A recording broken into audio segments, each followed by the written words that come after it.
Welcome to the Pause Awards show, where we invite past winners and future judges to talk about their journeys, inspirations, and lessons learned in their professional careers and beyond. My name is George Hedden, and I'm a founder of Pause Fest and Pause Awards. Pause Awards are celebrating business achievements of impactful businesses that ultimately go to build better ecosystems. And today, I'm speaking with our awards judge. How are you today? I'm really good. Thank you so much for inviting me. It's totally up my alley, all this sort of, do good for the world while you do business stuff. So thank you. Not a problem. I'm very excited to speak to you, to have you part of Pause Awards. I know you spoke at Pause Fest this year, and I'm very excited to hear more about Suits and Sneakers and what industries do you cover, represent. Would you mind telling us a little bit about what Suits and Sneakers? Yeah, so Suits and Sneakers is really about the people. And so we facilitate connecting up the most amazing talent around the world, actually. So it's a global thing. And we facilitate and supervise the whole thing. So it's quite a new model. I think in our industry, the shortcut to it, it's sort of like 99 Designs, Fiverr and those things, only with grown-ups. And it's a more of a boutique, high touch, good service sort of model. And we keep both sides honest, I suppose you could say. So it's very much, someone called me the marketing police a while back, and they thought they were insulting me. And I was just insulted at first, but now I go, you know what?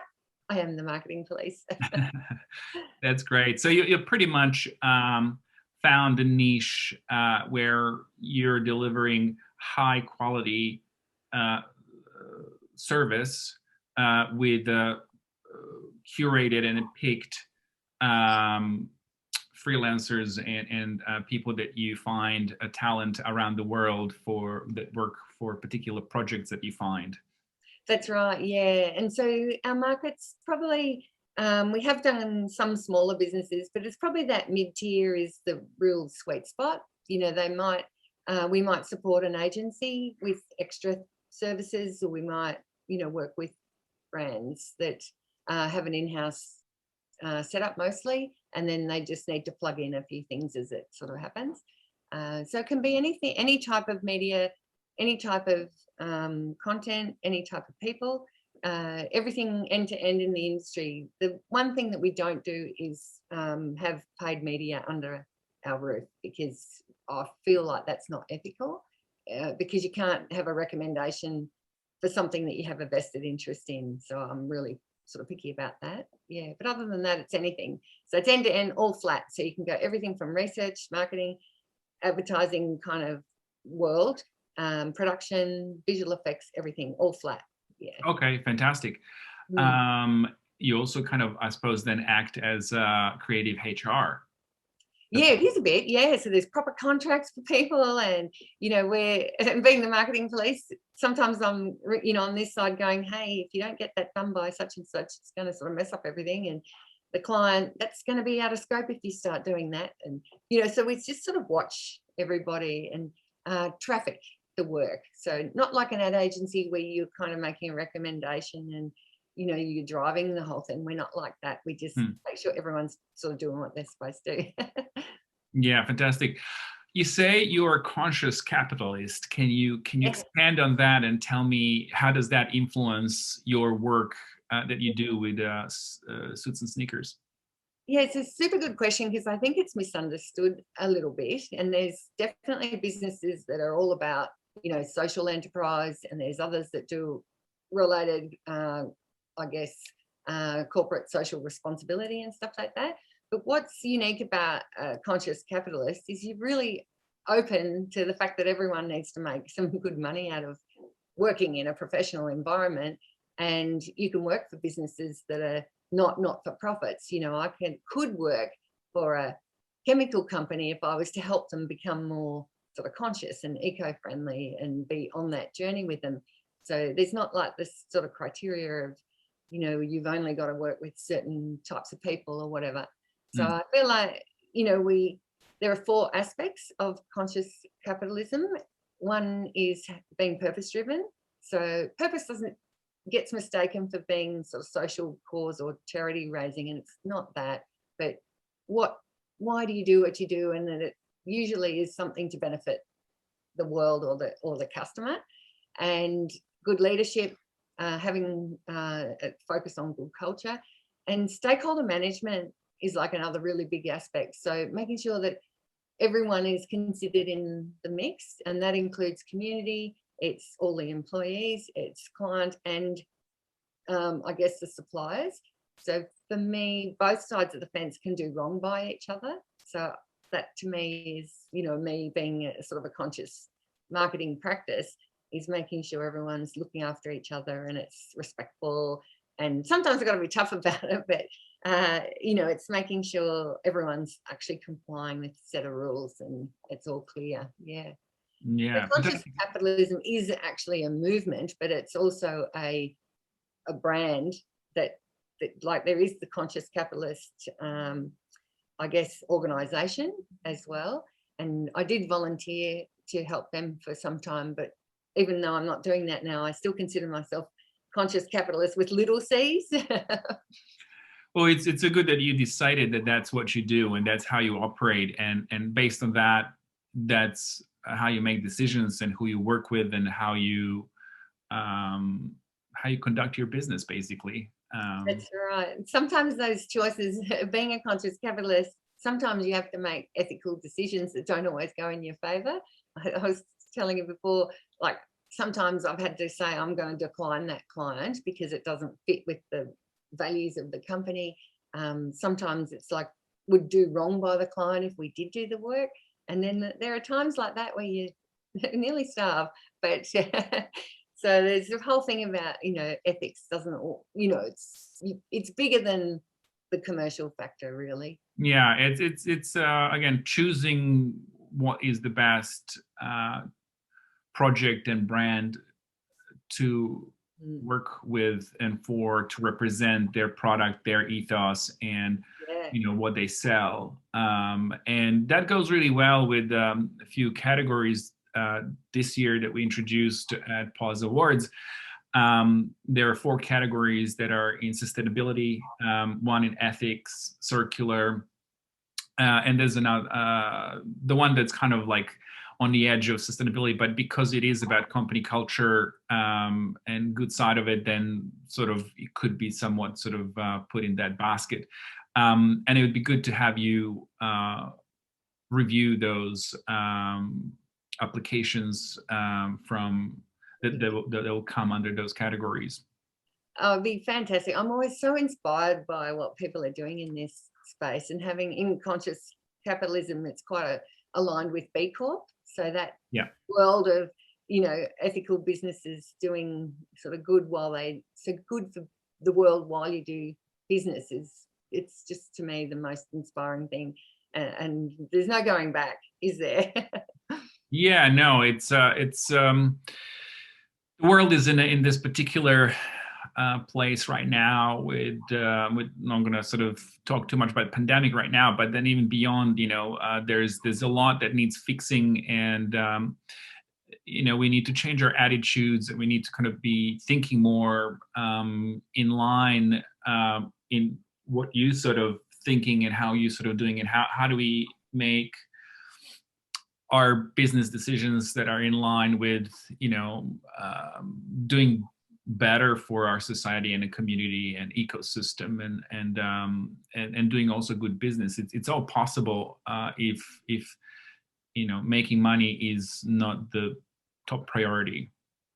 Definitely. I feel like my own personal mission is fixing stereotypes and that kind of autopilot that a lot of people can be on in marketing, and it's now linked with domestic violence. So we've really got to change it. And so Suits and Sneakers TV, for example, is a place to do that. And for me, that's like non-commercial. So Suits and Sneakers TV is to re-educate the industry and inspire people. And, like you said, there's a certain amount of what you do for that community gain. And, that to me is my personal place to do it. But I can't wait for the awards, because it's often that stuff that's behind the door that you don't actually see. And being in a judge's position for me, it's super inspiring when I actually get to lift the hood up on what people are doing in this space. So, Yeah, yeah. Well, these awards now in the fourth year, and last year was the first year when pandemic hit that essentially I was looking what is something that I have that I could sort of commercialize and create that is not event, because events are very, very sort of it's a very difficult to organize events right now anywhere in the world. But the same ethos of what Pause kind of represents is packed in Pause Awards.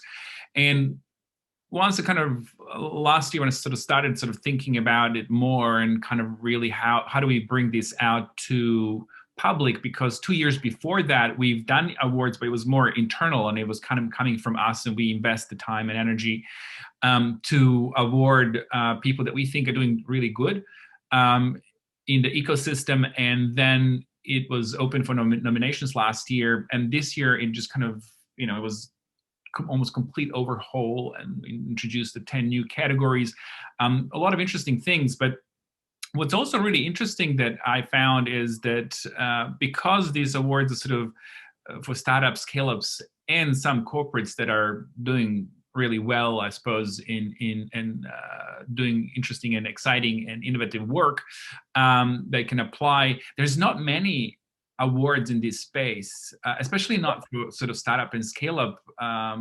And for us to award the business achievements, it's a big thing. I think that small to medium-sized companies should really appreciate their milestones and their journeys and celebrate more than they do. And this is something that I'm now on a mission to kind of really get all the sort of startups and to think about, hey, you could be sort of celebrating your journey a lot more than you do, and think about all those milestones that you hit. So it's and also do good business as well.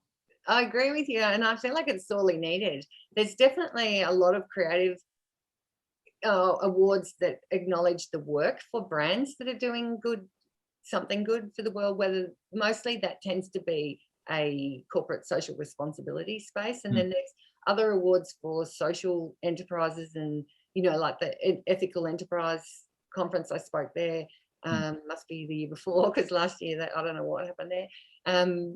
So there just isn't anything that really acknowledges the business that's doing this right, and also allowing a commercial aspect at the same time. So I think you've really captured a wonderful opportunity for us conscious capitalists out there. I think it's a really sorely needed thing. So good for you. I'm excited to be part of it. Thank you. Thanks. And as you sort of mentioned earlier, the way you do your business, you would work with companies that express an intent to change and do something about it, even if it's incremental. And similarly with awards, we don't just want to have B Corps and not-for-profits and specific organizations. We are open to everybody, anybody, but as long as people are thinking about how they're helping customer and society in the world and have that sort of impact and value that in a way of how they analyze their business and the products and services that they sort of do, they can apply. So it's a much broader, I suppose, lens, but still most what you'll be judging is sort of 40% on those results and sort of impact of what the business has done. That's kind of, I guess, what the awards do. Definitely. I think it's great. I think there's so many businesses that will be able to be inspired by this and start to make change that they currently, maybe, a lot of businesses haven't been taught that being a conscious capitalist or having this kind of broader appreciation than just how do I get the next cash dollar in the door. It's definitely an evolving thing and becoming more acceptable. And I think giving attention to this type of business through the awards like this it's just wonderful. I think there's so many offshoots, the benefit to our community with you doing it. So thanks. Yeah, yeah. There's one business that did really well last week. Mm. Uh, Single use and sexy. They're sort of soap in a water sort of bottle, reusable bottle company, and they just raised 600K on Oh, virtual. And yeah, last year they won I Wish I'd Done That sort of award, and that helped them a lot.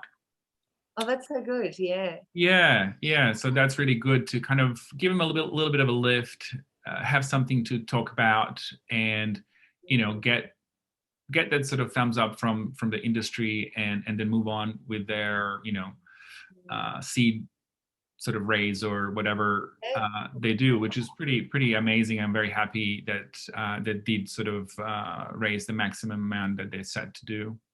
I definitely agree that awards do actually do a great job with marketing. I accidentally had sort of some success myself when I first started business with Westpac Award, and I entered to practice.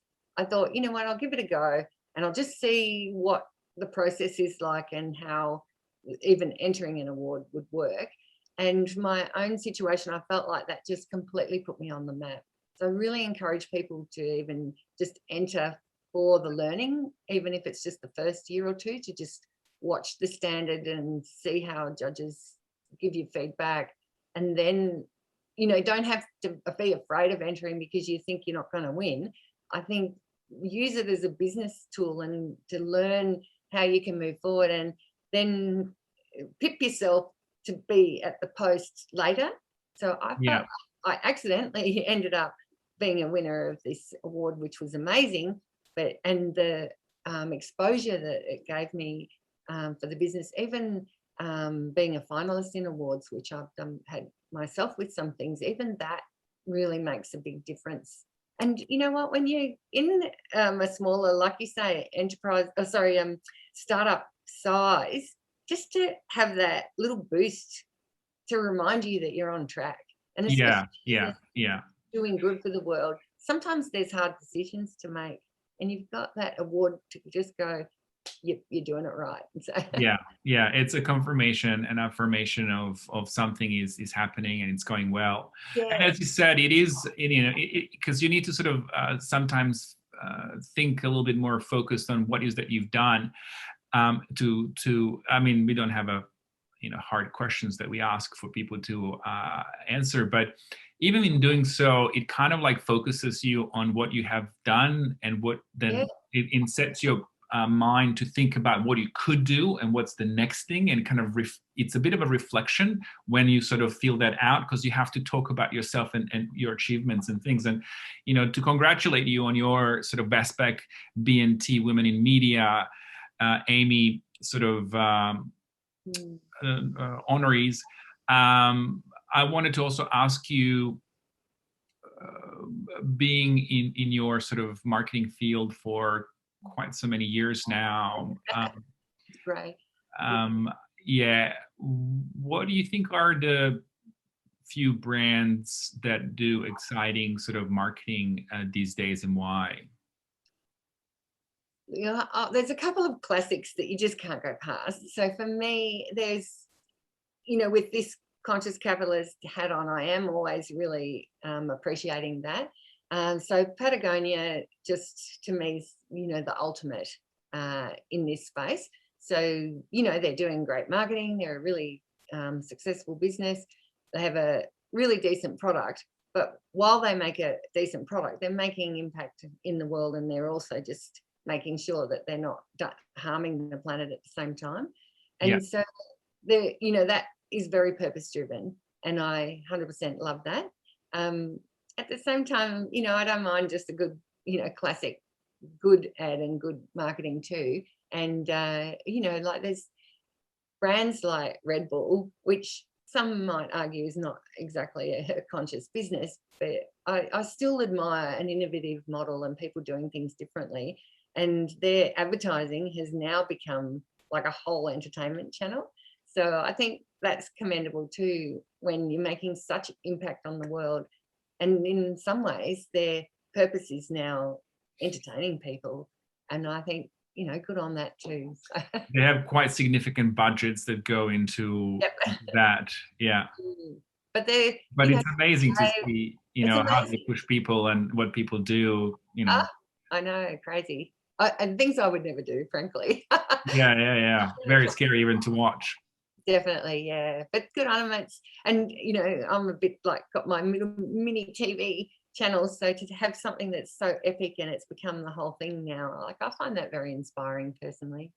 Yeah, just give back something that people can actually connect to, learn from, or just be inspired by watching. I mean, like if I watch 2 minutes of that Red Bull sort of thing, I'm just going like, oh my God, I some know. people are really wild out there. Or if I watch something that's very exciting and interesting, it will inspire me and get me to think about, my business or whatever I do.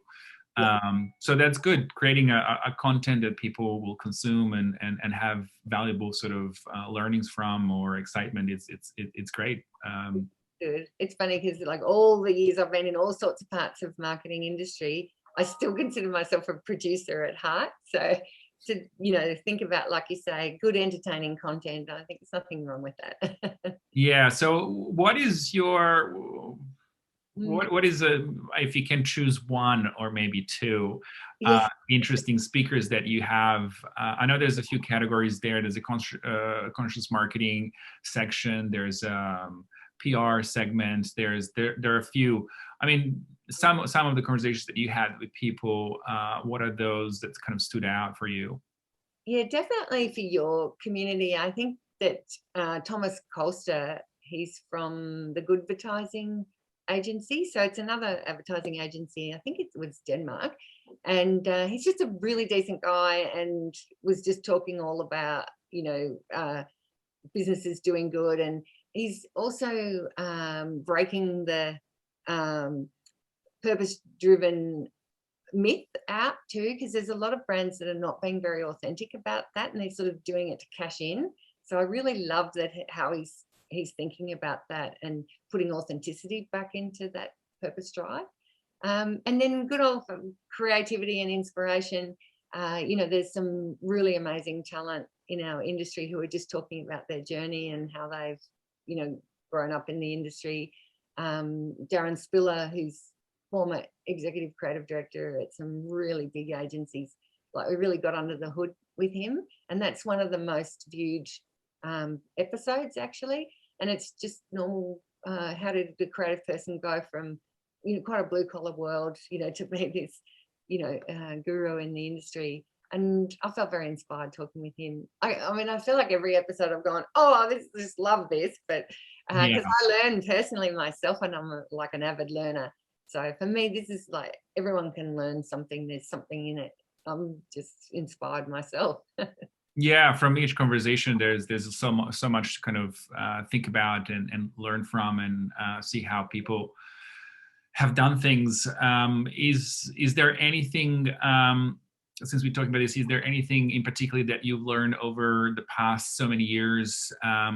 You told me you're about 3 years in with Suits and Sneakers, and before that you probably worked with quite a lot of companies and agencies.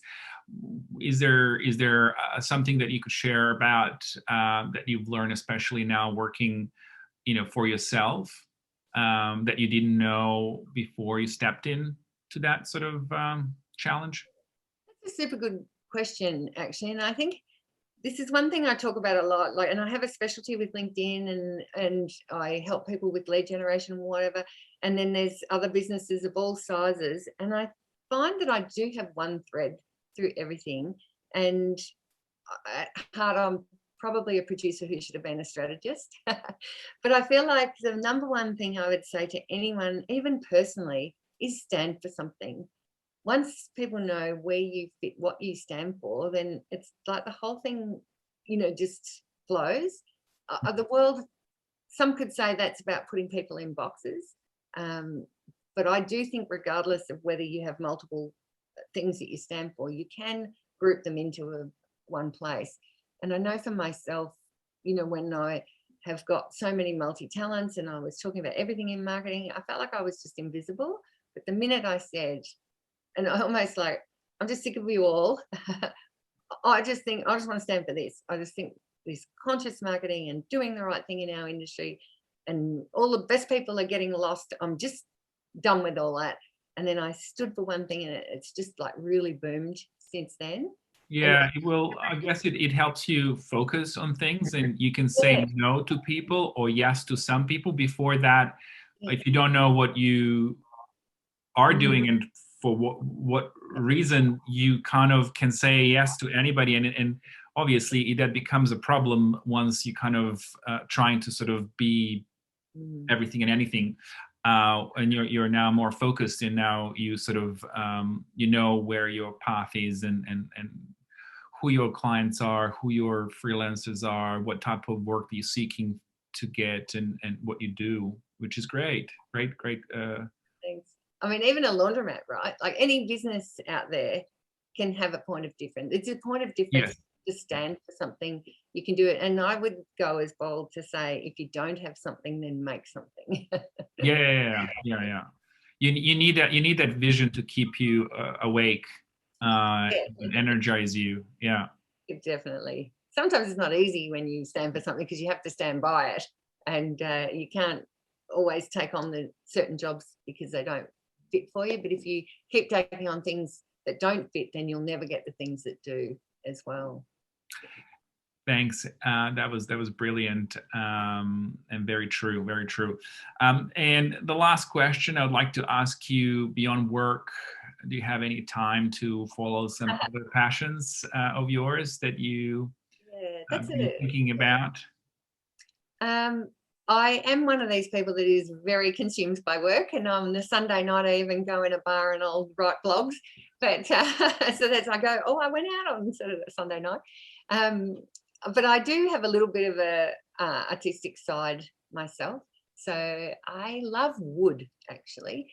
So I sometimes collect up wood scraps and turn them into sculpture pieces, and like a mosaic of bits of wood. And so I do quite like doing that. At the moment, I'm doing a project. I've got a whole bunch of sneakers to do a direct marketing piece. It's my logo on the sneakers. Yeah. And so I'm going to do a charity drive with artists decorating sneakers, and then we'll auction them off. And I thought I'd better make my own now. Yeah, why not?